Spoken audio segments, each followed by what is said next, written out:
Rebonjour à toutes et à tous. Euh, alors, les conférences qui se tiennent en introduction des rencontres ont toujours un rôle un peu particulier. Euh, on a le sentiment parfois qu'elles sont très éloignées de nos métiers. L'objectif, c'est de prendre du recul, prendre de la hauteur et peut-être traiter des sujets qu'on n'a pas forcément l'habitude de traiter en tant que développeur économique. J'espère que ce sera le cas ce matin. En tout cas, c'est l'espoir qu'on peut fonder dans l'intervention qui va nous être présentée à l'instant. Je voudrais démarrer par une petite citation. On n'en a pas parlé avec Olivier avant, j'espère que ça va pas vous contraindre. C'est une citation de Kenneth Boulding, qui est un économiste américain, enseignant, poète, voilà, et écrivain. Et Kenneth Boulding disait en 2008, celui qui croit qu'une croissance exponentielle peut continuer indéfiniment dans un monde fini est soit un fou, soit un économiste. Alors, je crois que vous n'êtes ni l'un ni l'autre, Olivier. Vous êtes plutôt biologiste. Voilà, vous nous présenterez votre parcours tout à l'heure, directeur de recherche à l'INRAE, euh, auteur de nombreux ouvrages. Donc votre terrain de travail, c'est plutôt le vivant, l'analyse du vivant. Et vous avez développé depuis plusieurs années la notion de robustesse. Et cette notion de robustesse, elle s'oppose dans votre esprit à la performance. Alors, ça va un petit peu nous bousculer parce que la performance, c'est un peu ce qui nous construit depuis toujours. Hein, les développeurs économiques, les présidents d'agglomération, les élus sont sensibles à l'efficacité, à l'efficience. C'est souvent ce qu'on recherche. Mais là, vous allez nous dire, Olivier, qu'on fait peut-être pas forcément bonne route. Et donc, c'est quoi la robustesse? En quoi ça s'oppose à la performance? euh, Comment ça peut s'appliquer au développement économique? Est-ce que finalement c'est compatible avec le développement économique? Et comment ça peut se traduire concrètement dans le rôle du développeur? C'est les questions auxquelles on va essayer de répondre. Donc merci Olivier Amand d'être présent avec nous. Je peux peut-être vous laisser vous présenter rapidement, raconter votre parcours, les fonctions que vous occupez aujourd'hui et puis ce que vous faites dans la vie en gros, quoi. C'est parti. Merci de m'inviter. Je vais mettre ma petite diapo pour un peu de verdure. Donc moi, je suis chercheur, je travaille sur la biologie végétale, développement des plantes. Le genre de questions qu'on se pose dans mon labo, c'est pourquoi les feuilles sont plates, hein, oui, donc c'est vraiment la biologie végétale fondamentale, quoi. Mais j'ai une autre casquette qui est d'être directeur de l'Institut Michel Serres. Donc, je suis sûr que certaines d'entre vous connaissent Michel Serres. Et donc, l'Institut Michel Serres a été fondé par Michel Serres en 2012. Hein, et l'idée, c'est de rendre le contrat naturel opérationnel. C'est un bouquin qu'il avait écrit dans les années 90 qui disait qu'il fallait étendre le contrat social au non-humain, quoi, hein, si on devait le dire comme ça. Donc, à part de l'action de formation, de recherche, d'action. Je ne vais peut-être pas en dire tellement plus que ça. Voilà, je suis chercheur et biologiste. C'est surtout ça, un discours situé, quoi. Alors, je démarre avec ce tableau, en fait, du douanier Rousseau. C'est un tableau qui donne un petit peu la vision qu'on a de la nature quand on est un enfant, en fait. C'est très foisonnant, voilà, il y a plein de couleurs, c'est surprenant, ouais, ça s'appelle Joyeux farceur, hein, d'ailleurs. Et puis assez rapidement, on se rend compte que nous, les adultes, on a plutôt rationalisé, on a organisé, en fait, on a tout soumis à l'injonction de performance. Alors, je vais bien définir la performance pour qu'on soit bien d'accord. La performance, c'est la somme de l'efficacité et de l'efficience. Efficacité, atteindre son objectif, efficience avec le moins de moyens possible. Donc, quand on est performant, on atteint son objectif avec le moins de moyens possible. Donc là, ça c'est de la rationalité performante. Donc ça, c'est dans le paysage. Ça va plus loin, évidemment, hein, dans l'agriculture, par exemple. Là, c'est l'élevage industriel de poules. Dans l'architecture, dans l'urbanisme. En fait, la recherche de performance nous habite du matin au soir. Nos vacances sont soumises à l'injonction de performance, hein. Le trajet domicile-travail, c'est pareil. Donc, il y en a un peu partout. Alors, la question que je voudrais poser au début, c'est est-ce que c'est une bonne idée de performer comme ça tout le temps? Alors, vous savez, il y a on a des impressions, hein, qui nous disent que oui, non, c'est peut-être pas une si bonne idée. Là, je prends une citation du Monde, un certain Robin, 27 ans, donc qui dit qu'il va prendre des somnifères pour continuer à travailler. Mais en fait, il utilise le mot continuer à fonctionner au boulot. Alors, quand on utilise le mot fonctionner, ça veut dire qu'on s'est identifié à une machine. Une machine, ça casse. Donc en fait, ce qu'il est en train de dire, c'est qu'il est fragile. Vous savez la différence qu'il y a entre fragilité et vulnérabilité, hein. La fragilité, c'est pour les choses, elles cassent. Les vulnérabilités, c'est pour les êtres vivants, ils se soignent. La fragilité, c'est irréversible. La vulnérabilité, c'est réversible. Donc là, en fait, ce Robin-là, il est déjà dans une trajectoire de cassure. Hein. Donc là, c'est la performance qui allait un cran trop loin. Et puis alors, si on veut vraiment aller un cran vraiment trop loin, eh ben, allons jusqu'à Mars. Hein. C'est ce que nous propose notre gourou à tous hein, de la performance, Elon Musk. Alors, aller sur Mars, c'est vraiment un projet qui n'a aucun sens. Hein. Aucun sens. Hein. Alors, juste d'un point de vue purement économique, écologique, etc., on peut déjà dire beaucoup de choses. On ne sait pas faire l'agriculture circulaire sur Terre. Hein. Donc, mettre des plantes dans un espace fermé, clos, et puis espérer qu'on va nourrir des cosmonautes avec ça, on ne sait pas faire. Hein. Et peut-être qu'on ne saura jamais faire. Hein. C'est très, très, très, très compliqué. Donc, en fait, ça, c'est un projet qui n'a aucun sens, mais même au-delà de ça, le but, c'est d'aller sur une planète morte. Alors, quitter une planète vivante pour aller sur une planète morte, quel est l'intérêt hein bon, enfin, donc par contre, d'un point de vue philosophique, c'est extraordinaire. C'est le moment où les humains veulent être extraterrestres qui se demandent comment être terrestres. Bon, c'est de la philo qui coûte très cher, hein, par contre, hein, mais bon, intéressant quand même. Mais c'est du délire, hein, c'est du délire performant. Alors du coup, bah, ce que je vous propose, c'est d'atterrir et on va observer et se dire, bah, quel autre chemin, comment habiter les territoires, comment développer les territoires dans le monde actuel.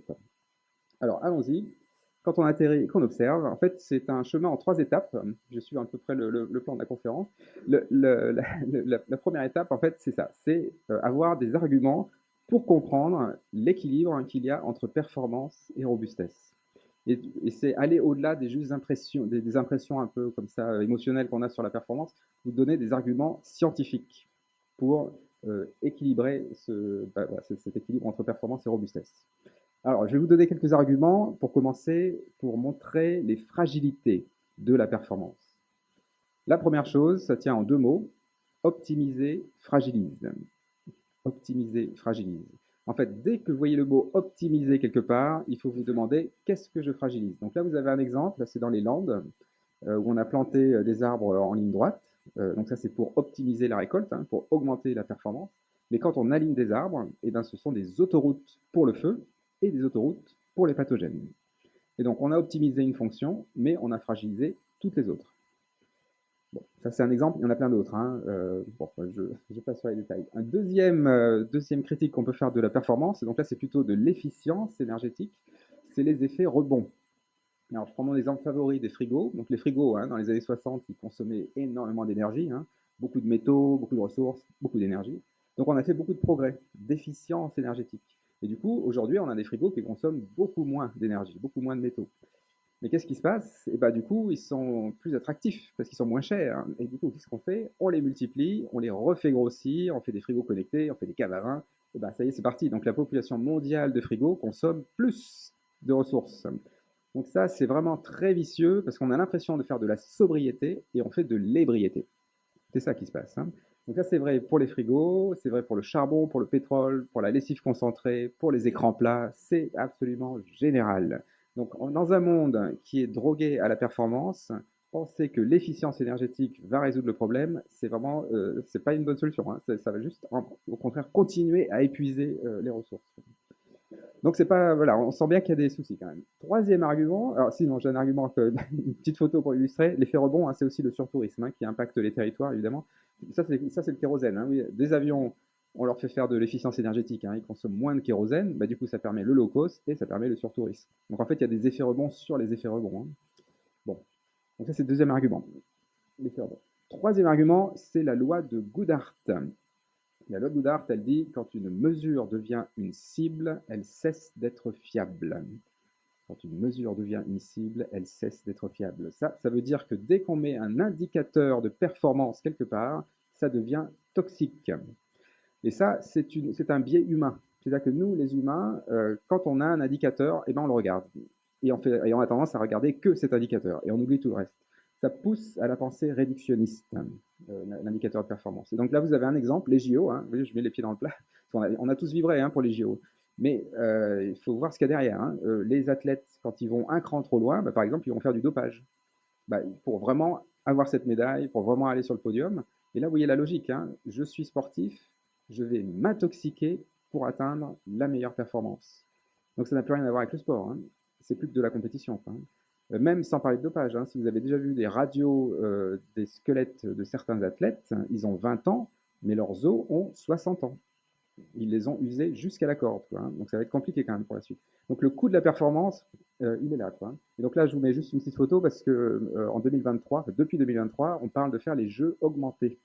Donc c'est des jeux sportifs, si vous voulez, où on va autoriser le dopage. Donc là, c'est le retour au jeu du cirque, hein. On va aller voir des sportifs se tuer dans les stades, hein. Il y a déjà des athlètes et des médecins qui ont dit oui, hein. C'est juste pour vous dire, voilà. On est vraiment dans un culte de la performance, quoi. Alors du coup, quatrième argument, c'est une équation avec trois mots. En fait, quand on met l'accent sur la performance, hein, donc définie, hein, comme la somme de l'efficacité et de l'efficience, en fait, c'est toujours une performance relative. Donc en fait, on met plutôt l'accent sur la compétition. Alors, dans une compétition, qui gagne? C'est ça finalement le sujet, hein. Qui gagne dans une compétition? Alors, c'est très simple, ce sont toujours les plus violents. Toujours, hein. Il ne faut pas se tromper, hein. C'est toujours ça. Donc, il y a des règles, il y a des lois qui font qu'on peut des fois aller quand même pas trop loin dans la violence, mais c'est toujours de la violence. Vous avez vu avec les sportifs, hein, ils sont violents avec leur propre corps. Et nous, en fait, notre performance, elle est violente contre les plus défavorisés dans la société et aussi contre les écosystèmes. Notre performance a un coût et ce sont les écosystèmes qui payent l'addition. Et donc du coup, vous connaissez les sujets, pénurie de ressources, crise climatique, effondrement de la biodiversité, pollution globale. C'est ça les quatre sujets. Alors, je ne vais pas vous faire un bilan socio-écologique, je voudrais juste vous souligner deux points saillants de tous les rapports scientifiques sur ces sujets-là. Le premier point, c'est que ce qui domine dans les médias, c'est le climat, et voire même le CO2. Alors ça, vous voyez, ça c'est typique du monde de la performance, hein. On a réduit toute la complexité socio-écologique à un bilan carbone. Très problématique, parce que le CO2 dans l'atmosphère, c'est le symptôme, ce n'est pas la cause. Ce n'est pas la cause. Et du coup, quand on mesure du CO2 dans l'atmosphère, et en fait, on va essayer de trouver des solutions pour réduire la quantité de CO2 dans l'atmosphère. Donc par exemple, en Islande, cet été, on a ouvert une usine de capture directe du CO2. Donc c'est une grosse usine avec beaucoup de métaux, beaucoup d'énergie qui filtre l'air atmosphérique pour faire du charbon. Alors un enfant de 5 ans comprendrait que ça n'a aucun sens, hein. Les volumes sont minimaux, ça consomme beaucoup d'énergie et en fait c'est surtout une usine pour permettre à d'autres entreprises, d'autres usines de continuer à polluer en achetant des quotas carbone.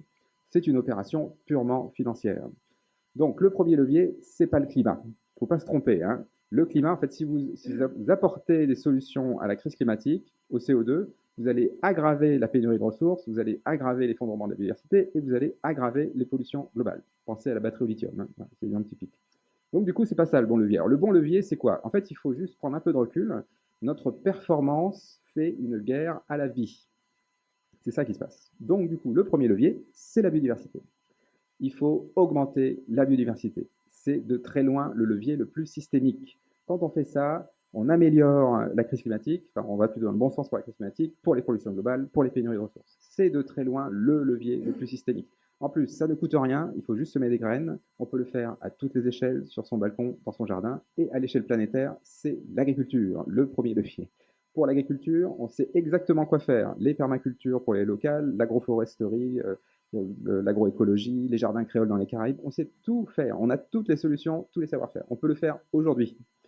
Donc c'est ça qui est dingue, hein. On sait quel est le levier le plus systémique, on a toutes les méthodes, tous les savoir-faire, et pourtant on fait des usines de capture du CO2 en Islande.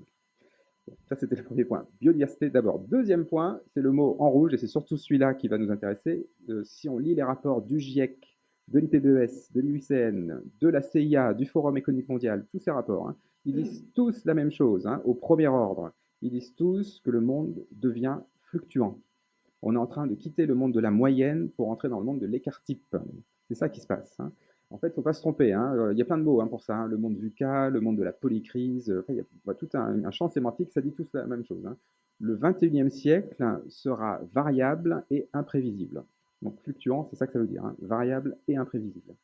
Donc ça, c'est le produit de notre performance. Alors, qu'est-ce qu'on a imaginé comme solution pour répondre à ce monde fluctuant causé par notre excès de performance? Et bien de la performance, encore plus de performance, hein, évidemment, puisqu'on est complètement addict à la performance. Donc évidemment qu'on a plein de solutions qui sont encore coincées dans ce dogme-là. Donc la géoingénierie, etc., l'agriculture de précision, voilà. Alors De niche, oui, très bien, dans la niche. Mais en fait, l'agriculture de précision, hein, c'est encore il y a des effets rebonds, il y a de la loi de Goodhart, hein, tout ça. Là. Juste pour donner l'agriculture de précision, hein, on peut penser que c'est de la sobriété, parce qu'avec des drones, avec du numérique, on va mettre moins d'engrais, moins de pesticides dans les parcelles. Mais pourquoi on fait ça? Ben, en fait, c'est pour rendre les parcelles homogènes. Pourquoi on veut rendre les parcelles homogènes? Pour continuer à faire des monocultures. Ben, si on fait des monocultures, on ne va pas du tout dans la biodiversité, hein, très, très clairement. Donc en fait, on est en train de construire des déserts. Donc en fait, c'est une performance qui se trompe de cible, vraiment. Hein. Donc du coup, là, il faut dérailler. Alors on peut dérailler avec Einstein, hein, n'hésitons pas, encore une citation. On ne peut pas résoudre un problème avec le même niveau de pensée que celle qu'il a créée. Ce que nous dit Einstein, c'est que si c'est notre obsession pour la performance qui est le problème, il y a peu de chances que ce soit aussi la performance la solution. Il va falloir dérailler de la performance. Alors évidemment, dit comme ça peut un peu troubler parce que ça fait quand même 10 000 ans hein, qu'on est dans la performance, hein, depuis qu'on a inventé l'agriculture, hein, depuis le néolithique, hein, grosso modo. Donc qu'est-ce qu'on met à la place quoi? Alors, c'est là qu'en fait, il faut reprendre encore plus de recul et de se dire, c'est quoi le problème du 21e siècle? La première question à se poser au 21e siècle, quand on est une collectivité territoriale, quand on est une entreprise, quand on est une famille, dans le 21e siècle, c'est quoi la première question? Alors, c'est très simple, il faut juste prendre au sérieux les rapports scientifiques. La première question, c'est comment habiter le monde fluctuant. Il y en a, toutes les autres sont secondaires. Hein. Ça va tanguer très fort. Il est trop tard pour éviter les fluctuations. Il aurait fallu bifurquer dans les années 60. On ne l'a pas fait. Donc, ça va tanguer très fort. Et d'ailleurs, ça tangue déjà très fort. Hein. Les méga-feux, les méga-inondations, les remous sociaux, les crises géopolitiques. Donc, on rentre dans ce monde très fluctuant. Comment on fait? Alors ça, c'est une très grande question, mais la réponse, on l'a sous les yeux. C'est ça qui est extraordinaire. Les êtres vivants, ça fait des millions d'années qu'ils vivent dans un monde fluctuant. Et donc, ils ont des lois, des principes. Et là, on peut peut-être s'inspirer de ce qu'ils nous racontent, en fait. Hein. Comment on fait pour habiter dans un monde fluctuant? Eh bien, allons voir ce que font les êtres vivants. Alors, en une diapo, je vais vous résumer toute la biologie en une diapo, donc autant dire que c'est quand même un peu prend du collier, quoi, voilà. C'est trop performant, exactement, trop simpliste. Mais en fait, il y a une valeur clé, il y a une valeur clé du vivant qu'il ne faut pas rater. C'est celle qui est au cœur des systèmes vivants. Cette valeur, c'est la robustesse. La robustesse, je vais la définir, la robustesse, c'est maintenir le système stable malgré les fluctuations. Maintenir le système stable malgré les fluctuations. Pensez à un roseau dans le vent, quoi. Voilà, un roseau dans le vent, il est stable malgré les fluctuations. Donc ça, c'est à court terme. Et puis à plus long terme, c'est maintenir le système viable malgré les fluctuations. Donc vous pouvez penser à votre roseau qui est en train de pousser, ben, il grandit, mais il est toujours stable à l'instant T et il est viable dans la durée. Voilà, ben, ça c'est robuste. Comment font les êtres vivants pour être robustes? Alors c'est là que c'est extraordinaire. Les êtres vivants sont robustes parce qu'ils ne sont pas performants. Donc c'est pas du tout cosmétique. Hein. C'est pas les êtres vivants ne disent pas on fait comme vous, mais en plus on est robuste. Hein. Non, c'est un contre-modèle. Hein. C'est un contre-modèle. Alors du coup, ben, allons-y, explorons ce contre-modèle. En fait, si vous analysez les systèmes vivants, et ça c'est vraiment quelque chose qui est nouveau, hein, ça a 20-30 ans. Hein, parce qu'avant, on était encore dans la biologie performante. Hein, on avait plaqué de la performance sur Darwin, etc. Enfin, je passe les détails. Et donc aujourd'hui, voilà, approche systémique du vivant. Qu'est-ce qu'on trouve dans les réseaux de neurones, dans les réseaux de gènes, dans les réseaux métaboliques, dans les réseaux des écosystèmes, dans tous ces systèmes? Inefficacité. Il n'y a pas d'objectif chez les êtres vivants. Essayez de suivre la trajectoire d'une mouche. Vous allez voir, pas d'objectif. Hétérogénéité, très divers, la biodiversité, voilà, c'est extrêmement divers. Incertitude, il y a beaucoup de choses qui sont aléatoires chez les êtres vivants, beaucoup de processus qui sont totalement dépendants du pur hasard. Hein, ça s'appelle la biologie stochastique, c'est pour dire qu'il y en a vraiment plein, des processus comme ça. Beaucoup de lenteur, beaucoup de délai. Alors là, c'est simple, il faut penser au cycle, hein, cycle menstruel, cycle cellulaire, cycle circadien. Les cycles, en fait, c'est des oscillations. Hein. Alors pour maintenir des oscillations dans la durée, ben, il faut maintenir des délais. Et si vous réduisez les délais, ça s'amortit hein, et ça meurt. Hein. Redondance, bah, pensez au nombre de feuilles qu'il y a sur un arbre. Les arbres sont hyper redondants. Hein. Pensez au nombre de globules rouges que vous avez dans le sang. Voilà. Nous sommes toutes et tous des êtres extrêmement redondants. Le vivant adore les doublons. Hein. Beaucoup d'incohérences, beaucoup de contradictions internes. Alors ça c'est peut-être un tout petit peu plus compliqué à voir, mais en fait, si vous n'avez pas de contradictions internes dans un système, il se rigidifie. Un système qui est rigide casse. Pour ne pas casser, il faut être souple. Pour avoir de la souplesse, il faut des contradictions internes. Si vous voulez un exemple dans le monde social, hein, c'est le maximum de rigidité, le maximum de cohérence, c'est la secte. Hein. Une secte, tout le monde sait ce que tout le monde pense, et ben ça casse, hein. Ça finit toujours par casser. Hein. Donc faut un peu d'incohérence pour que ça dure, quoi. Hein. C'est la robustesse demande l'incohérence. Il faut de l'inachèvement aussi. Alors l'inachèvement, eh ben, c'est en fait les êtres vivants, quand ils sont achevés, ils sont morts. Donc en fait, tant qu'on est vivant, on est inachevé. Donc on n'arrête pas de se renouveler, de se régénérer. Vous savez que vos cellules sont plus jeunes que vous. Hein. On est des rivières de cellules. Hein. Voilà, c'est plutôt ça le bilan. Ben, en fait, si on fait le bilan, ce sont que des contre-performances. Hein. Voilà. En fait, ce que font les vivants, c'est qu'ils mettent du jeu dans les rouages pour être robustes. Et en fait, c'est ça au premier ordre. Ça ne veut pas dire qu'il n'y a pas de performance chez les êtres vivants, il y a des moments de performance, mais au premier ordre, les êtres vivants sont robustes parce qu'ils ne sont pas performants. Si je vous le dis différemment, les êtres vivants ne sont pas parfaitement adaptés, ils sont d'abord adaptables. Voilà, ça c'est le plus important. Alors du coup, je vais quand même vous le montrer avec mon exemple favori de la température corporelle qui permet de bien voir l'équilibre entre performance et robustesse. Donc vous savez qu'on est à 37 degrés. Et puis s'il y a une bactérie, un virus qui rentre dans votre corps, vous allez monter en température. 38, 39, bon c'est la fièvre. Hein. Alors en fait, moi si j'isole les enzymes de votre corps et que je mesure leur activité, je vais trouver que leur optimum d'activité n'est pas à 37 degrés. Il est à 40 degrés en général. Donc ça veut dire qu'à 37 degrés, votre corps fonctionne de façon satisfaisante. 10 sur 20, pas plus. Ça marche, mais c'est good enough, quoi, hein, comme on dit en anglais. Hein, voilà, c'est juste satisfaisant. Quoi. Par contre, à 40 degrés, alors là, c'est le top. Hein, c'est le top de la performance. Alors, c'est pas complètement évident d'un point de vue individuel, hein, parce qu'on est un peu claqué, mais votre métabolisme, alors là, ça tourne à fond. Et votre système immunitaire est extrêmement performant à 40 degrés. Donc, vous voyez le truc, c'est tout simple. À 37 degrés, votre corps n'est pas au maximum de performance, il n'est même pas à l'optimum de performance. Vous êtes bien en dessous de l'optimum de performance. Comme ça, vous avez gardé des marges de manœuvre, et quand il y a une fluctuation, vous pouvez booster la performance, et du coup, là, vous allez pouvoir décaniller le pathogène de passage. Donc, vous voyez, c'est ça, le vivant, en fait, le vivant vit dans la polycrise, si vous voulez, et du coup, il fait de la robustesse tout le temps, et de temps en temps, il autorise la performance. Vous voyez, c'est vraiment, c'est quasiment la même. Nous, en fait, nos sociétés humaines, hein, on vit tout le temps dans la performance, et quand il y a une crise, on se pose la question de la robustesse. C'est l'inverse. Hein. Okay, alors, dans un monde qui devient de plus en plus fluctuant, évidemment que cette leçon du vivant, elle devient de plus en plus pertinente. Alors, je vais basculer dans le monde social. Évidemment, c'est une leçon qui va nous aider à redéfinir beaucoup de choses dans nos sociétés et dans nos territoires. La première chose qu'on va redéfinir complètement, c'est le progrès. Le progrès, c'est pas un gros mot, hein, il faut juste bien le qualifier. Le progrès dans un monde stable et abondant en ressources peut être défini par des gains de performance. Et c'est ce qu'on a fait depuis 10 000 ans. Sauf qu'aujourd'hui, chaque fois qu'on augmente la performance, on détruit nos habitats. Donc en fait, plus on augmente la performance, plus la viabilité de l'humanité sur Terre est menacée. Donc le futur du progrès, ce ne sera pas des gains de performance. C'est physiquement impossible. La performance, hein, efficacité, efficience, c'est s'enferrer dans une voie étroite. Dans un monde qui change tout le temps, c'est vraiment suicidaire. Hein. Il ne faut surtout pas se canaliser. Quoi. Donc du coup, c'est quoi le progrès hein Donc, depuis 10 000 ans, hein, quand même, hein, ça fait longtemps que ça dure cette histoire. Donc c'est quoi le progrès au XXIe siècle hein, dans un monde qui devient fluctuant C'est tout simple, il faut changer d'axe. Le futur du progrès au XXIe siècle, ce sera des gains de robustesse. Et on n'aura pas le choix. Ça va tanguer de plus en plus fort. Donc, il va falloir augmenter la robustesse. Donc, en fait, voilà, c'est une lecture, mais pragmatique. Hein. Dans un monde fluctuant, on fait la robustesse. Il n'y a pas d'autre réponse hein, aux fluctuations. Hein. C'est sa définition. Dans un monde fluctuant, on doit être robuste. Voilà, c'est aussi bête que ça. Alors, par contre, vous voyez, c'est sur deux axes, hein, parce qu'on ne peut pas être très performant et très robuste en même temps. C'est physiquement impossible.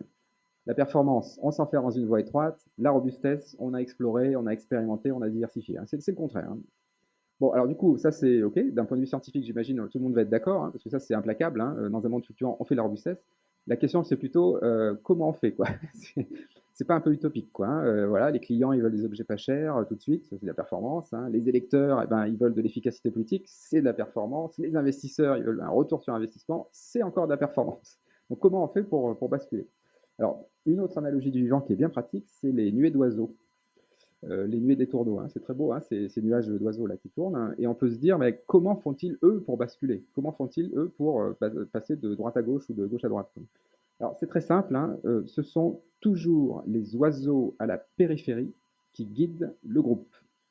Parce que les oiseaux à la périphérie du système, ce sont eux qui sont exposés aux fluctuations du monde. Les oiseaux qui sont au cœur du système sont aveugles au monde. Ils ne voient que les oiseaux voisins. Donc en fait, ils ne voient rien.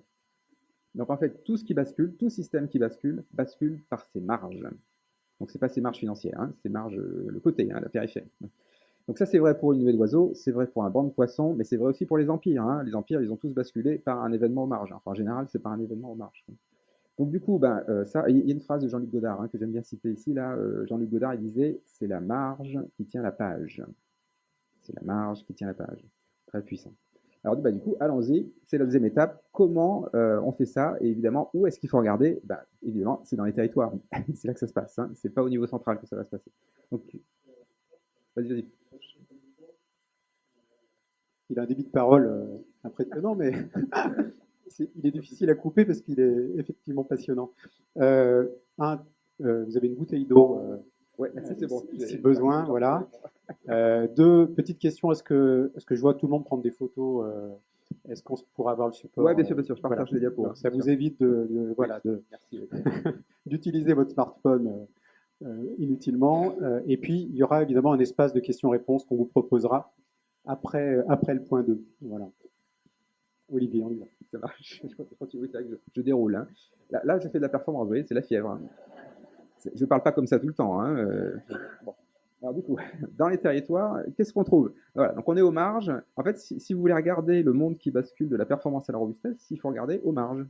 Parce que la bonne nouvelle, c'est qu'on a déjà basculé. Ce n'est pas de l'utopie. En fait, on a déjà basculé. Je ne vous aurais pas dit ça il y a 20 ans. C'est ça qui est dingue. Il y a 20 ans, on n'avait pas basculé. Là, aujourd'hui, on a basculé. Mais par contre, c'est aux marges. C'est-à-dire que c'est complètement sous le radar médiatique. Hein. Alors, des exemples. L'agroécologie. Vous savez qu'on parle beaucoup de la crise du bio en ce moment dans les médias. Bon, ça, c'est une crise passagère. Si vous regardez en 20 ans, l'agroécologie explose et l'agriculture intensive se fragilise. C'est ça qui se passe, hein, la tendance de fond. Et ça va ne faire que s'accélérer. Je vais vous donner un exemple. Donc, un exemple d'agroécologie, hein, c'est les mélanges variétaux. Les mélanges variétaux, hein, c'est au lieu de semer la meilleure variété de blé dans un champ, vous semez une vingtaine de variétés de blé en mélange dans les champs. Donc, vous avez une valeur assurantielle, hein, parce s'il y en a une des 20 qui est malade à cause d'un virus, bah, vous en avez 19 autres qui sont résistantes. Stabilité des rendements. Et en plus, vu que vous avez des pieds de blé différents, ils vont s'échanger des informations, des nutriments, et ce champ de blé en mélange variétal devient plus résistant à la sécheresse et plus résistant aux pathogènes. Donc il y a moins besoin d'engrais, moins besoin d'irrigation, moins besoin de pesticides. Quoi. Bon, bah, ça, les petits paysans qui démarrent une exploitation aujourd'hui, ils ne peuvent plus démarrer en agriculture intensive. C'est juste trop cher. Donc ils démarrent directement avec l'agroécologie. Alors, pour vous donner un exemple, les mélanges variétaux, en 2010, en surface cultivée en France, c'était 5% des surfaces cultivées. En 2020, dans l'Hérault, hein, vers Montpellier, c'est 40%. C'est ça la tendance, hein. Il ne faut pas se tromper, hein. C'est ça qui se passe actuellement. Ça explose. Et c'est toujours les petits paysans soumis à des grosses fluctuations qui font directement la solution. Ils ne sont pas idiots, hein. Ils font directement ce qu'il faut. Hein. Et donc en fait, c'est une inversion. Dans le monde de la performance, on exploitait les écosystèmes pour augmenter la production. Et ben, dans le monde de la robustesse, on fait l'inverse. On se demande comment la production peut nourrir les écosystèmes. Ça veut dire qu'un paysan, dans son territoire, il ne fait pas que du rendement en grains.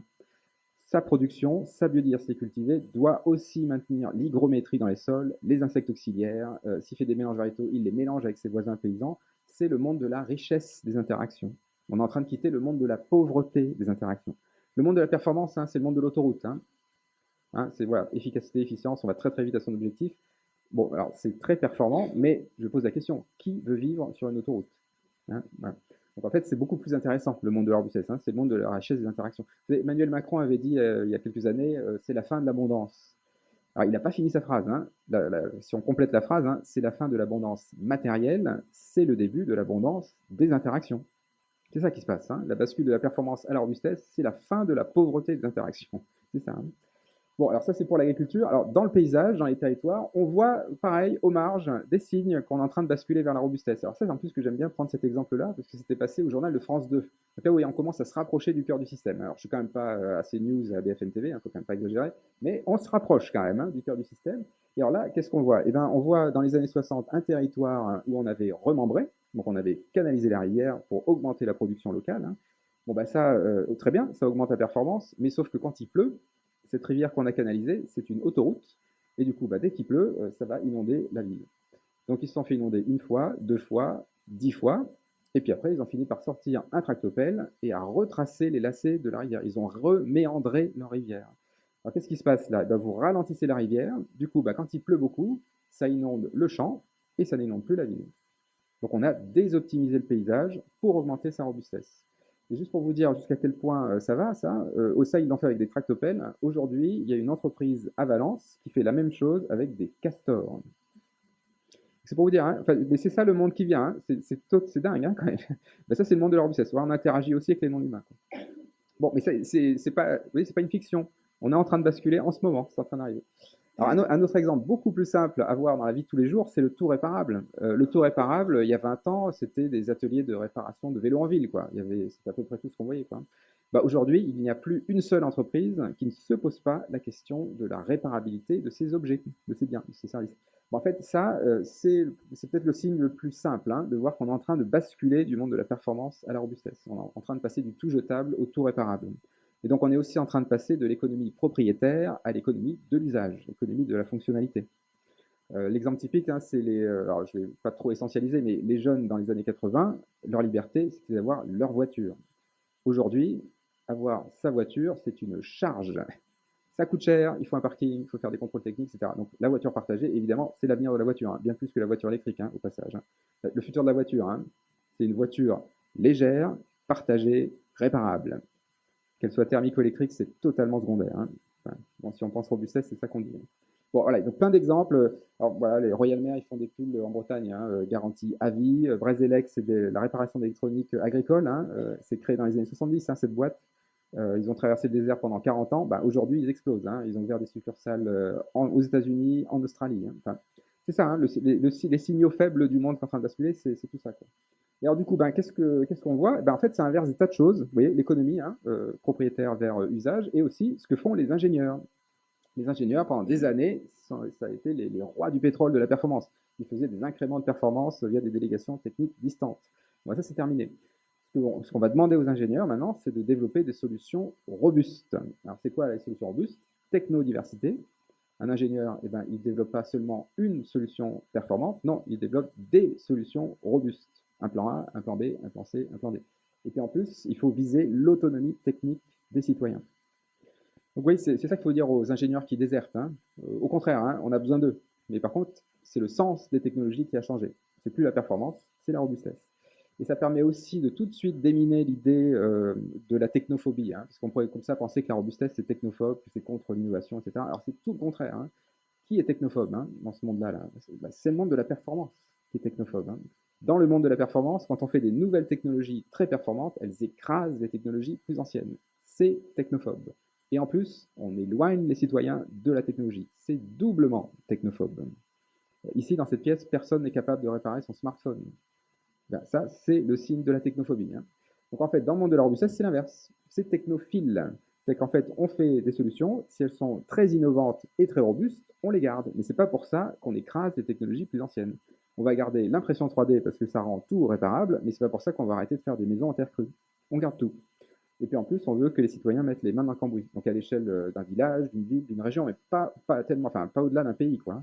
Si votre solution technique, elle dépend d'un microprocesseur fabriqué à Taïwan, bon, c'est fragile, hein. Enfin, je vous fais pas un dessin, mais donc en fait c'est ça, hein. Évidemment on relocalise aussi. Sur les organisations, en fait il y a beaucoup dans les marges, ce qu'on voit, bah, c'est des coopératives, hein. Alors des fonctionnements coopératifs, donc l'habitat participatif, les scopes, les coopératives, les conventions citoyennes, hein, aussi, hein, conventions des entreprises pour le climat, tout ça c'est de la coopération. Alors dans une coopération, c'est typiquement un ingrédient de robustesse, parce que dans une coopération, c'est l'objectif commun qui l'emporte sur les objectifs individuels. Donc ça veut dire que parfois, il faut aller contre sa performance individuelle pour soutenir la robustesse du groupe. La coopération, c'est de la robustesse, ce n'est pas de la performance. Alors juste, peut-être pas que je sois trop long, je vais peut-être juste aller sur mon équilibre. En fait, on est en train d'arriver dans ce moment-là où on bascule, en fait. Dans un monde qui était stable et abondant en ressources, on pouvait se permettre de mettre l'accent sur la performance. Et quand il y avait une crise, on se posait la question de la robustesse. Dans un monde qui devient instable, en pénurie chronique de ressources, et où ça s'amplifie, et ben on met d'abord l'accent sur la robustesse, et de temps en temps, on autorise la performance. Peut-être faire une petite pause question-réponse. Donc là, on était plutôt sur une approche, on va dire, générale de la robustesse. On abordera dans un second temps des éléments peut-être plus proches du développement économique et du rôle du développeur. Mais est-ce que sur cette première partie des échanges, vous avez des questions, des témoignages, des interrogations? Je crois qu'il y a plusieurs micros qui circulent. Oui, bonjour. Vous avez dit au début de la conférence que optimiser fragilise. Alors, comment on fait, nous, pour optimiser le foncier sur nos zones d'activité et qu'est-ce qu'on fragilise quand on fait ça? J'en parlais tout à l'heure. Alors oui, non, en fait, c'est tout simple. Hein. Quand on optimise, il faut juste savoir qu'est-ce qu'on fait, quoi. Qu'est-ce qu'on optimise exactement. Donc en fait, on pourrait dire qu'on ne pourrait plus réoptimiser, mais du coup, on n'optimise plus. C'est qu'en fait, si le foncier, on l'optimise pour faire une fonction, bah, ça veut dire que si jamais le monde change, si on a, en fait, c'est ce que font les architectes. Hein, pendant des années, ils ont fait des bâtiments hyper customisés, complètement inaltérables. Et puis, on se rend compte que 20 ans plus tard, ce bâtiment, on va en faire autre chose, bah, sauf qu'il est tellement optimisé pour une fonction qu'on n'arrive plus à en faire quoi que ce soit. Quoi. Maintenant, ce que font les architectes, c'est des hangars. Hein. C'est des grands espaces très modulables, où en fait, bah, ça, c'est aussi un signe qu'on bascule de la performance à la robustesse. En gros, faire des territoires réversibles. Il faut penser à la réversibilité des territoires. C'est que tout doit pouvoir changer tout le temps, et avec peu de coûts. Hein. Donc en fait, ça veut dire qu'il faut que ce soit déjà pensé pour être démontable, démantelable, remontable. Voilà. Et donc c'est pareil pour les territoires, c'est pareil pour les agriculteurs, enfin, tout quoi en fait. Hein. Donc penser le monde fluctuant. En fait, il faut se forcer un peu le cerveau. Quoi. C'est que notre cerveau humain, on a un biais, c'est qu'on pense que le monde est stable par défaut. Tous les matins, le soleil se lève. Et du coup, bah, le monde est stable. Et ben non, en fait, le monde est instable et il va devenir de plus en plus instable. Donc en fait, quand on a ça en tête, ben, du coup, on fait d'autres choix. Je crois qu'il y avait des questions devant. Ouais. Bah, je répondrai sur les indicateurs. Merci pour cette présentation. Comment on fait quel est le levier pour passer de cette société dans laquelle on vit tous et apparemment dont on ne s'éloigne pas? C'est bien pour ça que depuis 1960, nous avons non pas réussi à adresser la basculer pour passer de la robustesse à la performance quand on voit tous les modèles économiques qui sont là, qui bougent peu, les enjeux, les lobbying, voilà, tout est super dans ce que vous expliquez, tout à fait, on le comprend. Maintenant, c'est quoi le levier? De votre point de vue, c'est peut-être l'objet de la suite de votre intervention. J'en parle un petit peu après, mais ce que je peux dire, c'est en gros, on répare son toit quand il fait beau. Voilà. Donc en gros, ça veut dire que là, on est un peu entre deux crises, hein, on peut le dire comme ça. Et ben c'est maintenant qu'il faut mettre un pied dans la robustesse. Donc quand je dis mettre un pied dans la robustesse, ça veut dire qu'il ne faut pas être trop naïf. C'est-à-dire que si on bascule 100% performant vers 100% robustesse, on va se faire manger par ses concurrents tout crus. Hein. Donc en fait, il faut absolument, mais par contre, ne pas mettre un pied dans la robustesse aujourd'hui, ben on est sûr de tomber la prochaine fois. C'est que dans un monde fluctuant, ce sont les performants qui tombent, parce que ce sont les plus fragiles. Et ce sont les robustes qui survivent. Hein. Ça, c'est la sélection darwinienne, hein, finalement. C'est toujours les plus robustes qui survivent. Et donc, en fait, ça veut dire qu'aujourd'hui, ben, par exemple, je prends un exemple concret, vous avez une usine, vous avez un hangar qui augmente la production, vous allez augmenter la taille du hangar pour augmenter la production.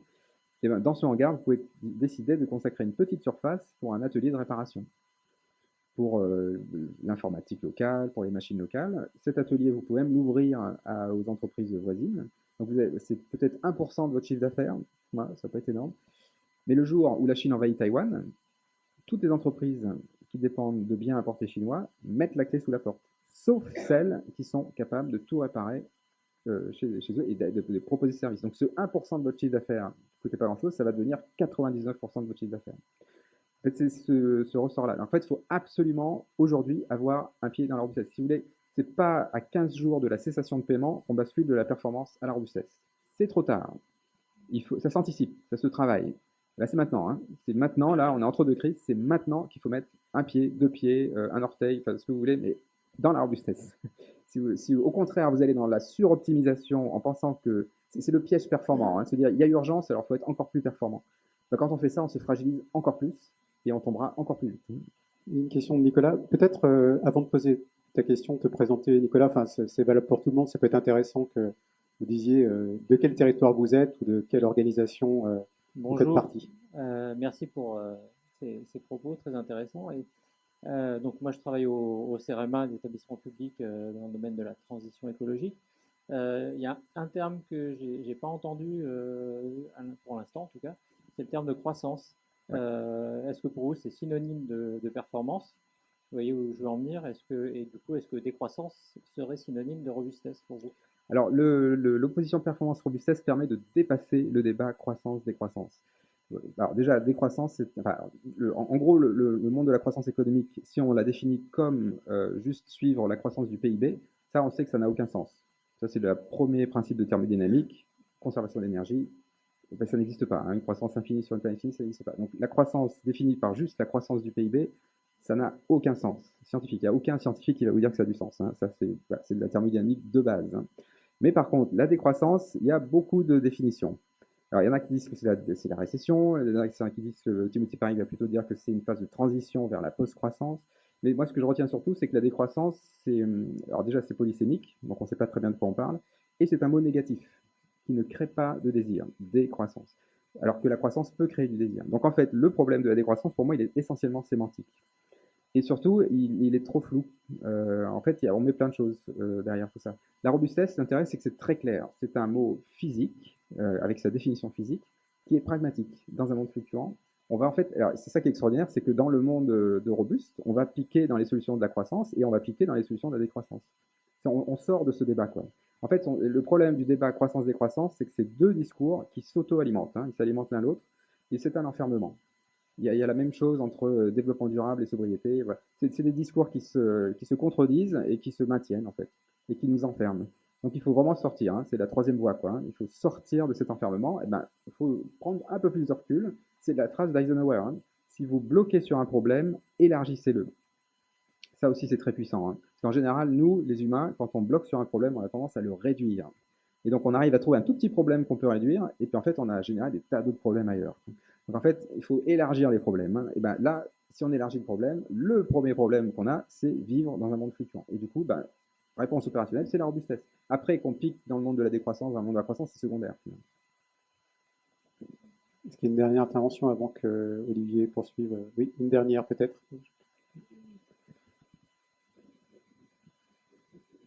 Je vais essayer de faire court. Bonjour, Loïc Lélis, je suis maire de la commune de Serres, chef délégué à l'économie sur Grand-Soissons. Professionnellement, je suis anthropologue au CNRS. Petite question qui m'intéresse par rapport à votre vision, c'est que là, vous présentez les éléments, notamment de robustesse et de performance, par des formations en termes de robustesse par rapport au quotidien, des fois, il peut y avoir des éléments qui sont intéressants et qui se rejoignent. Mais toujours est-il que dans la présentation que vous le faites, je ne vois pas spécialement en tant qu'homme, on est un animal particulier, on est un animal qui est biologique et culturel.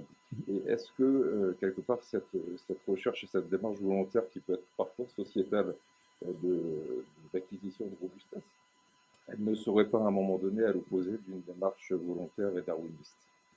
Alors, ok, alors là, ça va nous emmener loin, mais je vais essayer de faire une réponse courte. Alors, on les laisse entre docteurs. Hein. Ouais. Alors, Darwin. En 2 minutes.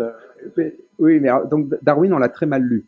Darwin, donc l'origine des espèces, hein, 1859, en plein milieu du siècle industriel, il avait dans son texte, c'est très très riche, et nous, on l'a réduit à la survie des plus adaptés. Et donc plutôt un hymne à la performance et à la compétition. En fait, je vous renvoie à Patrick Thor, par exemple, qui a beaucoup travaillé là-dessus. En fait, quand on lit Darwin, par exemple, dans l'origine des espèces, on se rend compte que Darwin, il est obnubilé, il est très intéressé par les organes rudimentaires. Donc, les organes rudimentaires, pour un humain, c'est le dernier orteil, les dents de sagesse, l'appendice. Donc, des trucs qui servent absolument à rien. Hein. Tous les biologistes vous diront, ça sert à rien. Par contre, pour Darwin, ça, c'est le laboratoire de l'évolution. Parce que justement, parce que ça sert à rien, ça va pouvoir aller n'importe où. Donc, en fait, ce que nous dit Darwin, quand on le lit in extenso, c'est que ce qui survit, c'est ce qui est le plus adaptable, et pas le plus adapté.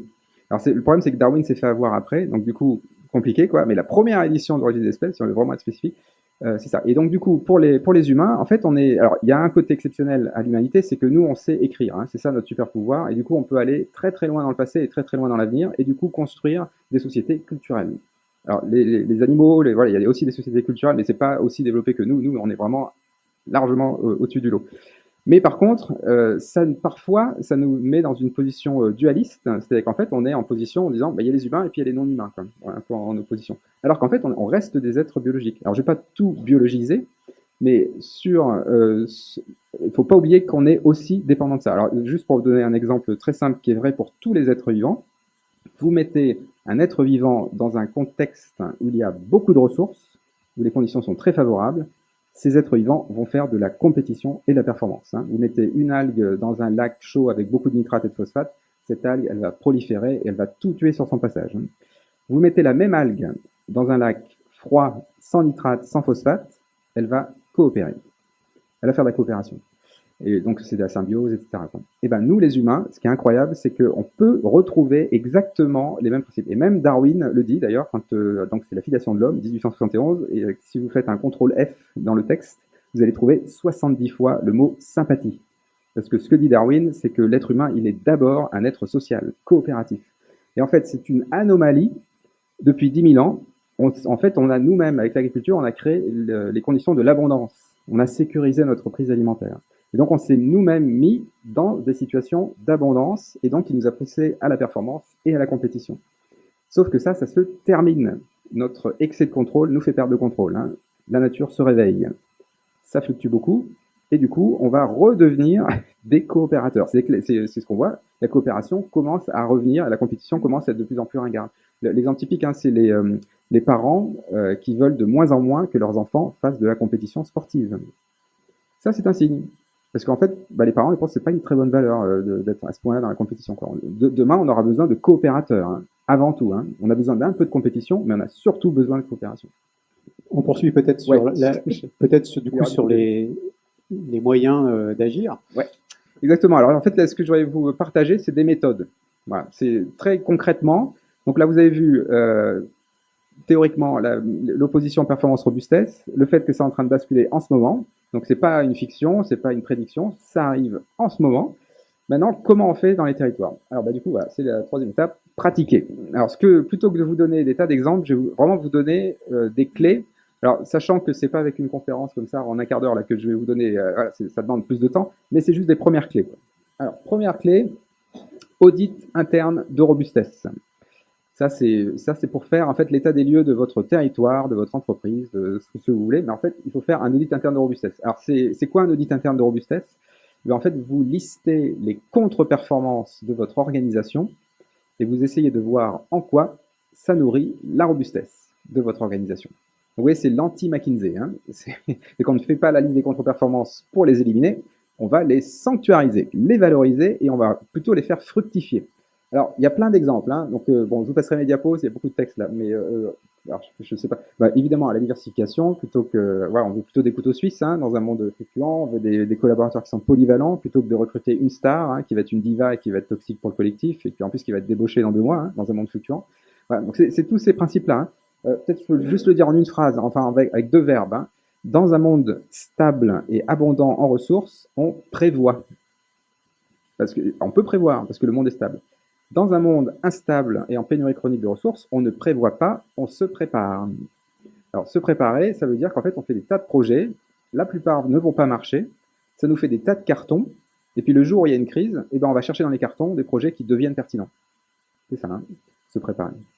Bon, alors mais un audit interne de robustesse, c'est vraiment essentiel. En fait, ça vous permet de voir que c'est pas une page blanche. De basculer de la performance à la robustesse, c'est pas une page blanche. Il y a du déjà là robuste dans vos organisations, et donc vous pouvez construire dessus. On part pas de rien. Deuxième clé, c'est les questions. Alors, dans le monde de la performance, on adore passer du temps sur les réponses. Mais tout le monde est au courant de ça. On passe des heures et des heures sur les business plans, sur les stratégies, sur les organigrammes. Et donc là, on fait, qu'est-ce qu'on fait? On apporte d'excellentes réponses à des très mauvaises questions. C'est ça qu'on fait. Donc, je cite encore, l'usine d'Islande qui capture du CO2, là, excellente réponse à une très mauvaise question. Donc, qu'est-ce qu'on fait? Du coup, on passe plus de temps sur les questions. Vous voyez, c'est ça qui est très contre-intuitif. C'est que face à l'urgence, il faut passer plus de temps sur les questions. C'est très contre-intuitif. Mais c'est vraiment indispensable. Donc, ce que vous faites, en fait, c'est que vous avez identifié un problème, vous avez identifié un projet, vous avez identifié une question, et plutôt que de tout de suite aller à la réponse, vous allez présenter votre projet, votre question, à des personnes très distantes. Un boulanger, une ballerine, un trader, un géologue, un anthropologue. Voilà. Parlez à des gens très distants de votre secteur. Et ce que vous allez voir, c'est que même si ces personnes-là ne disent rien, vous allez être obligé de reformuler votre problème pour rentrer dans l'imaginaire de ces personnes-là. Et vous faites ça 10 fois et vous allez comparer le premier problème, le dernier problème, enfin, le dernier cycle, quoi. Ce sera pas la même question. Et en fait, ce que vous avez fait, c'est un test de robustesse sur votre question. Vous avez questionné votre question. Et ben, dans un monde fluctuant, c'est pas la peine de répondre à des questions qui sont pas stables. Il faut répondre à des questions stables, à des questions robustes. C'est qu'une question qui reste la même, c'est que si vous faites 10 cycles supplémentaires, et là, c'est toujours la même question, votre question, elle est stable malgré les fluctuations. Elle est robuste. Et ben, c'est cette question-là à laquelle il faut répondre. Il faut répondre aux questions robustes. Parce que sinon, ça veut dire qu'on tombe à côté. Hein. Donc voilà, donc vous pouvez faire ça avec des personnes lointaines de votre secteur, vous pouvez faire ça avec des mots tirés au hasard, en ouvrant le dictionnaire sur un mot au hasard. Ouais, trouvez des moyens de chahuter vos questions, quoi. Et ça, mais c'est indispensable. Hein. Ça sert à rien de faire toute une stratégie robuste si vous êtes en train de répondre à la mauvaise question. Hein. Enfin, donc des questions robustes d'abord. Troisième clé, c'est ce qu'on appelle la santé commune à l'Institut Michel Serres. Alors on peut le représenter avec cette pyramide.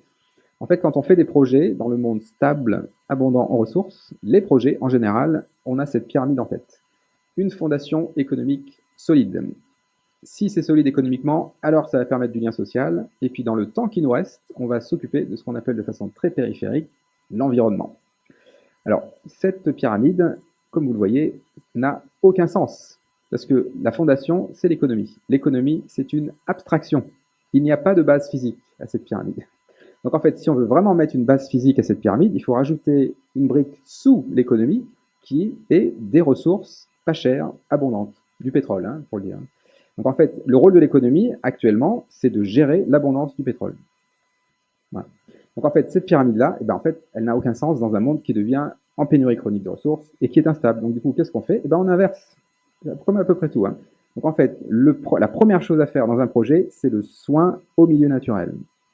Si on prend soin du milieu naturel, alors ça va créer du lien social. S'il y a du lien social, alors ça va créer des modèles économiques. Et donc l'économie n'est pas la contrainte d'entrée, c'est le produit de sortie. Et ça, c'est sa bonne place. C'est là qu'elle doit être. Et donc là, vous voyez, en fait, là, on est redevenu terrien, en fait. Hein. Alors je vais peut-être vous donner un exemple très anecdotique, mais pour l'illustrer. Si vous décidez de mettre une boîte à compost dans votre entreprise, par exemple, dans une entreprise, ça, c'est plutôt du soin au milieu naturel. Très minimal, hein, mais c'est un petit soin. Voilà. Bon, si vous faites une boîte à compost, du coup, il va bien falloir l'entretenir, cette boîte à compost, il va bien falloir la nettoyer, etc., les boîtes de maturation. Donc, il y a du lien social, forcément. Si maintenant vous devenez un peu expert de votre boîte à compost, que vous savez comment faire, que vous savez partager, vous pouvez faire des écoles de formation, des écoles de réparation de boîtes à compost, et ça y est, c'est un modèle économique. Enfin, c'est des modèles économiques. Donc voilà, c'est juste un exemple, hein, mais c'est comme ça que ça marche dans le monde fluctuant. Et là, on est terrestre, on est ancré sur le territoire, quoi. C'est pas extraterrestre. Et vous voyez aussi, j'ai mis 2 phrases en dessous là, parce que ça, c'est aussi une inversion, c'est que dans le monde du développement durable, hein, donc le monde des années 80, on se posait la question de l'impact de nos activités sur l'environnement, dans une posture très descendante, hein, quand même. Hein, c'est toujours les humains qui contrôlent l'environnement. Dans un monde fluctuant et où l'humain n'a plus la main, où ça tangue et on peut pas, enfin voilà, faut s'adapter. Du coup, on se pose la question inverse. On se pose la question de l'impact de l'environnement sur nos activités. Et là, ça y est, là, on est des terriens. Là. Voilà. Il faut considérer que le monde fluctuant, c'est pas une donnée qu'on peut éviter. Hein. Il va falloir faire avec ces fluctuations. Ok, donc la santé commune. Du coup, comment on peut faire la santé commune en allant un cran plus loin? C'est la cartographie. Cartographier son territoire. Alors ici, là, je prends l'exemple à gauche. Là, c'est une cartographie qui a été faite pour le café. Donc ça a parlé à tout le monde, certainement dans quelques minutes. Le café, on peut faire une cartographie totale, quoi. D'où vient le café, d'où vient le gobelet à café, d'où viennent les machines qui font, etc. Enfin, vous pouvez remonter très très loin, d'où vient l'eau, etc. Voilà, c'est juste une illustration. Je ne peux pas rentrer en détail sur le café, mais ça veut dire que dans votre territoire, si on veut faire de la robustesse, il faut cartographier absolument tous les éléments du territoire. D'où vient l'eau, d'où vient l'énergie, d'où viennent les fournitures, d'où viennent les aliments, etc. Et vous remontez le plus loin possible. Quand vous faites une recherche sur Google, le data center, il est localisé en Californie. Il faut l'inclure. Hein. Tout ça. Hein. En fait, vous faites de la cartographie totale, quoi. Et dans votre cartographie, vous allez tout de suite identifier les points faibles. Les endroits où il n'y a pas de redondance. Ces points faibles, comment vous les fixez? Donc, comment vous doublonnez pour être robuste, hein, etc. Et aussi, ce que vous pouvez faire, c'est remplacer certaines choses qui sont dépendantes de l'industrie pétrolière ou des métaux par des services écosystémiques. Donc là, vous avez l'exemple de Pocheco, donc à Lille, hein, qui n'est pas très loin de chez vous. Pocheco, c'est une boîte qui fait des enveloppes. à Marc en Barœul, pour être, enfin, pas comme Marc en Barœul. Et ben en fait, ce qu'ils font, eux, c'est qu'ils ont remplacé certains outils, on va dire, chimiques pour dépolluer par des plantes. Donc, leurs machines utilisent des effluents qui sont dépollués par les plantes qui font pousser sur leur foncier. Et du coup, l'eau qui sort du territoire, il n'y a pas de traces, quoi. C'est leur mission. Enfin, Emmanuel Dredon, c'est ce qu'il veut faire. Il veut faire une entreprise qui ne laisse pas de traces. La biomasse qui est produite par ces plantes, bah, c'est de la biomasse. On peut faire de l'énergie avec ça. Eux, ils ont été beaucoup moins impactés par la crise en Ukraine parce qu'ils ont fait de la robustesse territoriale. Ils ont mis des plantes pour isoler. Ils ont une collaboration avec les pompiers du coin pour récupérer les essaims d'abeilles sauvages, hein, même pas domestiques, essaims d'abeilles sauvages. Et ça pollinise leur verger. Avec ça, ils nourrissent une partie des employés. Enfin, c'est tout un truc. Hein. Vraiment, je vous invite à aller voir. Ils ne parlaient pas de robustesse. Ça fait 25 ans qu'ils le font. Hein. Ils ne parlaient pas de robustesse. Mais maintenant, bon, bah, ils en parlent. Et puis surtout, en fait, ils faisaient de la robustesse sans le savoir. Quoi. Mais ça, c'est la cartographie. Cinquième, j'en ai 7, je crois. Hein. Alors, cinquième outil. Alors, ça va répondre à la question des indicateurs. Quels sont les nouveaux indicateurs dans le monde de la robustesse? Alors, dans le monde de la performance, hein, les indicateurs, c'était des indicateurs de performance. Donc, les KPI et tout ça, hein, les Key Performance Indicators. Bon, bah, un indicateur, la sémantique est très claire. Hein. Un indicateur fait l'hypothèse que le monde est stable. Un indicateur dans un monde instable, ça n'a pas de sens, puisque demain, ça n'a rien à voir avec aujourd'hui. On a bien vu hein, tous les indicateurs de performance en 2019. Bon, bah, ils n'ont pas été atteints en 2020. Hein. Vous voyez, parce qu'il y a eu une fluctuation. Hein. Donc, si vous voulez, la crise Covid, c'est la bande-annonce du monde fluctuant. Hein. Il faut bien comprendre ça. Hein. Donc, en fait, on va rentrer là-dedans. Donc, du coup, ben, on n'utilise pas des indicateurs de performance. On fait des stress tests, des tests de robustesse. C'est qu'en fait, un indicateur de performance, c'est un outil statique, adapté à un monde statique. Dans un monde dynamique, il faut des outils dynamiques. Et donc, des stress tests. Alors, un stress test, hein, c'est très simple, j'en ai donné un tout à l'heure. Si la Chine envahit Taïwan dans un mois, qu'est-ce que ça change à mon modèle économique? Qu'est-ce que ça change à mon territoire? Si l'an prochain, le pétrole est 30% plus cher, qu'est-ce que ça change à mon territoire? Vous voyez, toutes ces hypothèses sont tout à fait sur la table. Hein. Si l'année prochaine, il y a un nouveau virus, alors plutôt informatique cette fois, on va l'appeler le Covix, et qui éteint Internet pendant 6 mois, ça nous pend au nez, hein. Ça va arriver. On a déjà eu CrowdStrike en juillet dernier, là, la panne informatique mondiale, ça va arriver. Hein. Qu'est-ce qu'on fait? Voilà, pendant 6 mois, il n'y a pas Internet, qu'est-ce que ça change à notre modèle économique? Donc quand vous faites ça, c'est des scénarios, c'est des jeux hein, en fait. Hein. Alors ce qui est bien, c'est que c'est des jeux, c'est que ça n'arrive pas vraiment. Mais par contre, il faut le faire sérieusement. Si vous le faites sérieusement, eh ben, vous allez changer votre modèle économique pour augmenter les marges de manœuvre, forcément. Hein. Donc vous allez augmenter la robustesse. Et du coup, ce qui va se passer vraiment, ce sera encore une autre crise que vous n'avez pas prévue, mais vu que vous aurez augmenté les marges de manœuvre, vous allez pouvoir passer la crise. Ça sert à ça, hein, les stress tests. Hein. Ça sert uniquement à se forcer à voir le monde fluctuant, parce qu'on ne le voit pas. On ne le voit pas, le monde fluctuant, hein, par définition. Donc en fait, il faut se forcer, il faut utiliser des outils quoi, pour le voir. Ok, donc les stress tests, donc c'est la réponse aux indicateurs de performance. On bascule vers les stress tests. Quoi. Ça ne veut pas dire qu'on élimine les indicateurs de performance, hein, mais ils deviennent secondaires. Quoi. Alors, sixième, c'est la rentabilité. Alors voilà, ça va peut-être répondre aussi à la question sur croissance, décroissance. La rentabilité, c'est pas un gros mot, parce que pour être robuste, il faut être rentable. Mais c'est juste qu'il faut la qualifier, la rentabilité. Alors, dans un monde stable, abondant en ressources, la rentabilité, elle est positivement corrélée à la performance. Bah, s'il y a beaucoup de ressources, plus on est performant, plus on prend les ressources. Hein. Donc du coup, la rentabilité est corrélée à la performance. Dans un monde qui est instable, la rentabilité, elle est d'abord corrélée à la robustesse. Parce que les très performants tombent. Ce sont les plus fragiles. Donc ce sont les plus robustes qui survivent. Et donc c'est la rentabilité, c'est une rentabilité dans la durée, forcément. Dernier point, c'est sur les décideurs, la posture des décideurs. Alors vous voyez, c'est toujours pareil, hein, à chaque fois on inverse. Hein. Donc, alors dans le monde stable, abondant en ressources, la posture du décideur, c'était plutôt un meneur au service du pouvoir. Donc c'est quelqu'un qui dit « je veux et je sais comment faire ». Bon, je pense qu'on a tous des images, voilà. Bon, je veux, je sais comment faire. Ben ça, alors ça marche très bien dans un monde stable et abondant en ressources, parce que si le décideur se plante, de toute façon il y a plein de ressources ailleurs, donc c'est pas grave. Par contre, dans un monde instable, en pénurie chronique de ressources, alors ça, c'est très dangereux. Alors du coup, bah, qu'est-ce qu'on fait? On change de posture. Le décideur, c'est quelqu'un qui dit « j'ai envie et je ne sais pas comment faire ». C'est l'inverse. Donc en fait, quand on dit « j'ai envie », au lieu de mettre du vouloir, on met du désir. On crée du désir. La robustesse, hein, ça répond à une pulsion humaine profonde, hein, celle de durer et de transmettre. Hein. Beaucoup plus fertile que la sobriété, hein, notamment. Hein, donc ça crée du désir. Et ensuite, on dit « je ne sais pas comment faire ». Donc ça veut dire que ce qu'on met sur la table, c'est le manque de solution. Ben, quand on met le manque de solutions, on fédère, on mobilise. Et ça, c'est robuste parce que même si le décideur n'est plus là, ça va continuer. Donc c'est même robuste à l'absence du décideur. Vous voyez, ça c'est la robustesse. Bon, je vais m'arrêter là, juste pour vous dire, il y a des formations. Alors, je voudrais quand même vous signaler qu'il y a un territoire qui est très avancé sur la robustesse, c'est la Wallonie, Wallonie-Bruxelles. Bon, c'est aussi parce qu'ils m'ont beaucoup invité à l'RTBF et je pense que le message est passé très vite là-bas. Mais le ministère de l'Environnement wallon maintenant s'appelle Une Wallonie Robuste. Ils ont signé une charte du journalisme robuste. Il y a des formations, la robustesse.org. Enfin, il y a des jeux de cartes dans le management sur la robustesse. Ça va très très fort. Hein. Donc allez voir, ça vaut le coup. Et puis si vous voulez creuser un cran plus loin, il y a des bouquins. Alors peut-être que je peux vous conseiller pour commencer le premier bouquin.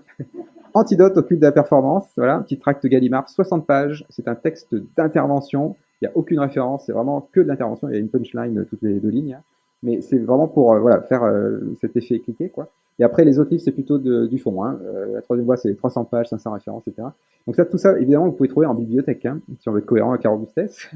Bon, il y a un MOOC Construire la robustesse, et puis il y a beaucoup de ressources sur le site de l'Institut Michel Serres, institutmichelserres.fr, il y a un onglet S'impliquer, vous allez trouver tous les liens vers des premiers pas et des formations. Et je m'arrête là pour les questions. Ah oui, c'est vrai. Ouais, il y a pas de, mais c'est pas très cher quand même. Alors, Olivier, j'ai une excellente nouvelle pour vous. Quand vous êtes venu à Soissons, vous avez adoré le territoire. Hein, c'est vrai que qualité de vie, etc. Vous avez candidaté. Et je viens d'avoir l'information par Florent Thévenin qui vient de me dire que vous avez été embauché à la communauté d'agglomération comme développeur économique. Voilà. Voilà. Vous démarrez demain. Et Florent vous dit, mais c'est quoi ta feuille de route? D'accord. Alors ça, c'est une sacrée question. Ma feuille de route, alors bon, enfin, je vais presque reprendre la liste, hein, mais audit interne de robustesse, quoi. On fait l'état des lieux du territoire, quoi. Et surtout, on fait fructifier ça, quoi. Ça serait la première chose à faire, quoi. Et après, on liste un peu tout ça, quoi. Mais en gros, il faut comprendre qu'il y a du déjà la robuste dans le territoire, quoi. Et il faut construire là-dessus, quoi.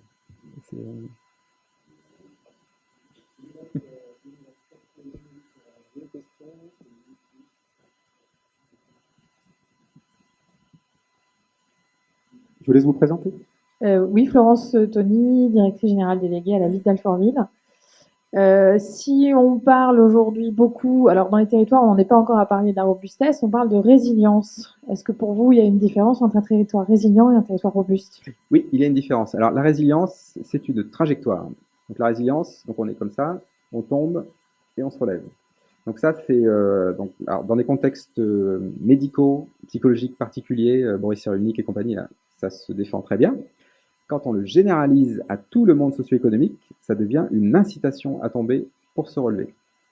Je vais vous donner un exemple. Hein. Le territoire de Fukushima, par exemple, vous voyez, Fukushima au Japon, politique nationale de la résilience au Japon, c'est pour ne pas avoir peur des radiations, il faut s'exposer.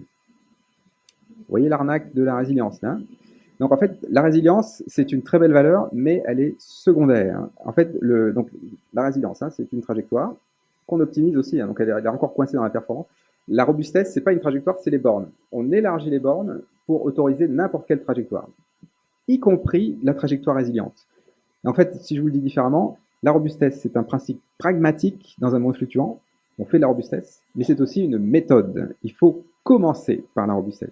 Donc en fait, il ne faut pas commencer par la résilience, il faut commencer par la robustesse. Si on est robuste, alors si on tombe, on est sûr de se relever.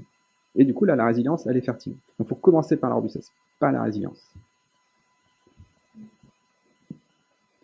Bonjour, Yannick Champin, je suis architecte à la Ferté-Milon.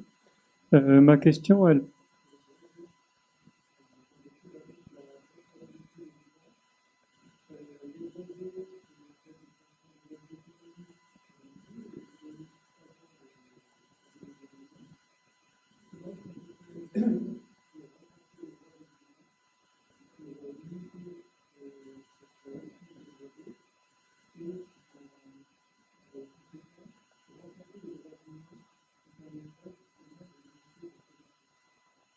Alors, il y a donc, je ne sais pas si tu as entendu la brevetabilité du vivant et comment on fait pour en fait, pousser contre ça, hein, finalement, pour avoir que les vivants contribuent en étant plus libres, hein, finalement. Je ne vais pas dire open access, mais dans ce genre-là.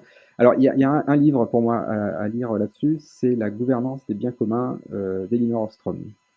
Donc Elinor Ostrom, prix Nobel d'économie, 1900, enfin, elle a écrit son bouquin en 1990, elle a eu le prix Nobel en 2009. Elinor Ostrom, en fait, elle a répondu à la tragédie des communs. En fait, les communs, dans cette gouvernance des biens communs, donc, ils ont étudié des tas de communs qui ont traversé les siècles, hein, donc des rizières de haute montagne, des parcelles de haute montagne, des rizières, des parcelles de haute montagne, des aquifères, voilà. Et ils se sont demandé, mais comment font des communs pour traverser les épidémies, les guerres, voilà, toutes ces fluctuations, quoi. Et en fait, ils en ont extrait 8 principes. 8 principes. Tous ces communs qui sont restés communs suivent 8 des 8 principes. Et ils ont aussi suivi des communs qui se sont cassés la figure et qui n'ont pas suivi les 8 des 8 principes. Des fois, ils en suivent 7 sur les 8, et ben ça ne marche pas. Et donc, en fait, pour qu'on se reconnecte au vivant, en fait, il va falloir qu'on ait accès à ces communs, qu'on revisite les communs. Alors ça, les communs, c'est aussi en train de monter très fort, hein. Si vous voulez, il y a 3 voies, hein. C'est privé, public et commun. Commun, c'est la 3e voie, hein. Et que il peut y avoir une partie privée, publique, ça c'est encore autre chose, quoi, hein. C'est comme croissance et décroissance, c'est encore autre chose, quoi. Bah, les communs, c'est une façon de sortir de ça. Et donc, par exemple, sur les semences, donc vous savez qu'en France, on a un catalogue, donc qui est très lié à une forme de brevetabilité du vivant. Bah, aujourd'hui, les paysans qui font de l'agroécologie, en fait, ils s'échangent des semences hors du catalogue, quoi. Enfin, alors, certains, c'est dans le catalogue, il y a des tolérances, quoi, hein, quand c'est des graines qu'on se partage entre professionnels locaux, en fait, ça rentre pas dans le catalogue, quoi. On est en train de revisiter les semences plus anciennes. Donc ça, en fait, ça c'est la partie positive. Donc ça, c'est la partie robustesse, c'est très bien. Même si je vais un cran plus loin, hein, KWS, hein, un des 5 grands semenciers, qui a toujours freiné des cas de fer, hein, sur les mélanges variétaux, maintenant vend des mélanges variétaux. Donc c'est juste pour dire que même, vous voyez, les oiseaux du cœur de la nuée commencent à... Bon, l'imagrin n'y est pas encore, hein, mais enfin, on va peut-être y arriver un jour. Voilà, donc ça, ces communs-là, ça c'est vraiment essentiel. Et du coup, je voulais dire autre chose, et maintenant j'ai oublié. Oui, l'autre face, c'est le monde performant. En fait, quand on nous vend, et donc là, c'est nous les chercheurs, il faut aussi qu'on se remette en cause, hein. Donc si moi, par exemple, je suis chercheur en biologie végétale, et si je fais une nouvelle variété qui est hyper résistante à un virus, par exemple, on pourrait se dire, bah ça c'est génial parce qu'il va y avoir ce virus va venir, le réchauffement climatique, etc. Alors non, en fait, c'est une très très mauvaise idée parce qu'en fait, si je fais ça, je suis en train de nourrir la monoculture. Et en plus, une technocratie distante qui a mis la main sur les semences, hein, évidemment. Parce que ça va être, s'il y a un transgène, ça y est, voilà, je veux dire, c'est protégé, c'est breveté, etc., quoi. Donc en fait, nous, notre rôle en amont, les chercheurs, c'est de ne plus alimenter ce genre de projet-là, quoi. Très clairement, hein. Donc ça veut dire qu'il faut qu'on prenne en compte le fait qu'on vit dans un monde variable, et donc, voilà, bon, c'est plus pour moi, là, c'est plus pour les chercheurs, mais il faut nous aussi qu'on arrête de penser que, je vais vous donner un autre exemple, que les graines, enfin, que le monde va accepter on fait des technologies, puis après c'est les autres qui décident. Non, on a une responsabilité. Je vais vous donner un exemple bien controversé, le projet ITER, donc le sort du vivant, hein, fusion nucléaire. On pourrait se dire, bah, ça c'est génial, hein, c'est de l'énergie gratuite et illimitée, hein, par fusion nucléaire. C'est durable, etc., quoi. Alors, il faut bien se poser la question, hein. Le projet ITER, si ça marche, ça veut dire que les humains ont accès à de l'énergie gratuite et illimitée. Alors là, moi je vous renvoie à Georges Bataille, La part maudite, c'est un bouquin des années 50, et qui dit que quand les humains ont accès à de l'énergie gratuite et illimitée, ils font la guerre. Ils dissipent l'excès d'énergie.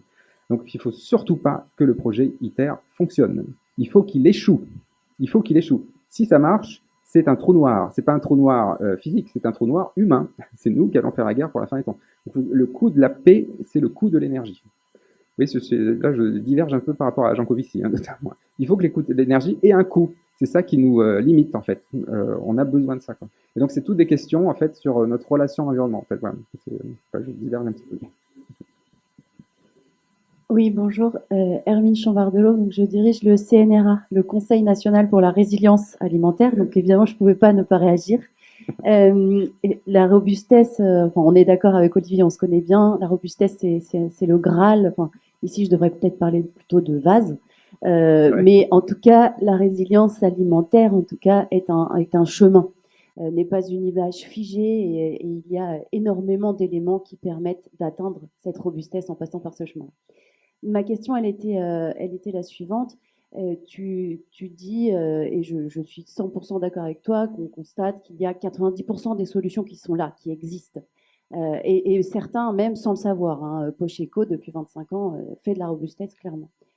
Mais du coup, c'est quand même compliqué d'aller voir les gens en leur disant soyez inefficaces, non performants, enfin, soyez bordéliques, en gros, et puis vous y arriverez. C'est quoi la solution pour contribuer à diffuser tout ce que tu dis de façon très pragmatique, parce que là, il y a beaucoup de jus de cerveau, on est en haut, sur notre planète, pas Mars, j'espère, mais enfin, on réfléchit beaucoup, mais concrètement, le quotidien d'un agriculteur, c'est d'aller, tu le connais, c'est aller planter, et il n'a pas forcément le temps, ni la capacité, il ne faut pas se leurrer non plus, à réfléchir profondément, se poser, arrêt sur image, cartographie, audit, etc. Donc, quels sont les leviers un peu, j'ai envie de dire, plus simples, à part dire soyez efficace, quoi. Merci. Alors, on peut parasiter le système un petit peu, hein. C'est que, par exemple, quand je dis inefficacité, ça, c'est un mot négatif, hein, un truc qui ne va pas parler. Mais on peut remplacer inefficacité par innovation. L'innovation, c'est inefficace. Parce que quand on fait de l'innovation, on fait des projets, la plupart, ils ne marchent pas, hein. Enfin, on ne se ment pas, hein. Dans l'innovation, en général, ça foire, hein. Il y en a 1 sur 10 qui marche. Donc, en fait, ça veut dire que ça, c'est typiquement de la robustesse, finalement. Donc, en fait, il faut requalifier les mots. La sémantique, c'est pour ça que je suis à fond sur la sémantique. La voiture autonome, par exemple. Voilà. La voiture autonome, s'il y a bien une voiture qui n'est pas autonome, c'est la voiture autonome. Parce qu'elle dépend de minéraux distants, de comportements prévisibles des humains, etc. Donc en fait, on peut vraiment s'arrêter sur les mots. C'est pour ça que je suis si incisif sur les mots, parce que ça parle à tout le monde. Donc le paysan, si on parle un petit peu des mots et qu'on se dit, bah, c'est quoi le monde dans lequel on est, tu peux, alors innovation, super, mais au service de quoi, quoi? Au service de la pérennité de la parcelle, quoi. Enfin, ou du fait que tu auras peut-être moins besoin d'eau plus tard, mais par contre c'est un chemin. Je vais donner un exemple très concret, les méga-bassines. Voilà, ça c'est un sujet bien chaud. Alors si une stratégie robuste, hein, pour répondre à ce dilemme cornélien, là, en gros, hein, les méga-bassines, si je polarise un peu, hein, il y a les écolos qui vont dire, alors pas question, hein, parce que c'est des bâches en plastique, c'est de l'eau qui s'évapore, et en plus l'eau qui reste, elle nourrit l'agriculture intensive. Donc ça n'a aucun sens. Les agriculteurs, eux, ils disent oui, mais nous, on vous nourrit, ça fait des années qu'on vous nourrit, on est endetté jusqu'au cou, et cette eau, on en a besoin tout de suite. Donc, il faut qu'on la construise. Et donc, les deux discours sont totalement entendables. Alors, la version robuste, bah, c'est une troisième voie. La troisième voie, c'est une stratégie incohérente où on mécontente les deux camps. Donc, qu'est-ce qu'on fait? On construit la méga-bassine, mais par contre, l'agriculteur qui utilise l'eau, s'il utilise 1 centilitre de cette eau, il doit s'engager à basculer dans l'agroécologie en 5 ans. Et donc là, en fait, c'est une stratégie incohérente, hein, parce qu'on est contre les écolos, on est contre les agriculteurs, mais par contre, on a fait un effet de cliquet.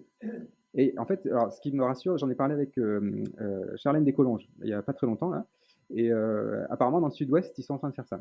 Exactement. En fait, c'est un chemin. C'est qu'au début, on se polarise, hein, et puis il y a un moment, on voit bien que ça ne marche pas, quoi. Donc on est obligé de changer de voie, quoi. Donc en fait, on peut trouver des chemins. C'est juste, c'est très pragmatique. Enfin, moi, ce que je vous mets là, c'est du fait scientifique, hein, sur la table. Et en fait, ça permet de dépolariser les débats, de revenir aux faits scientifiques. C'est sa force. C'est qu'en fait, on est sur Terre quand on fait du fait scientifique. On est vraiment sur Terre dans tous les sens, sur le territoire aussi, quoi. On revient un petit peu sur Terre en termes d'horaire. Voilà, merci en tout cas de votre attention à tous et à toutes. Merci infiniment Olivier pour ces... Merci. Ça mérite vraiment vos applaudissements.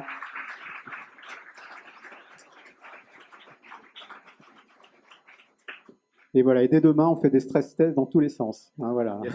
Merci beaucoup.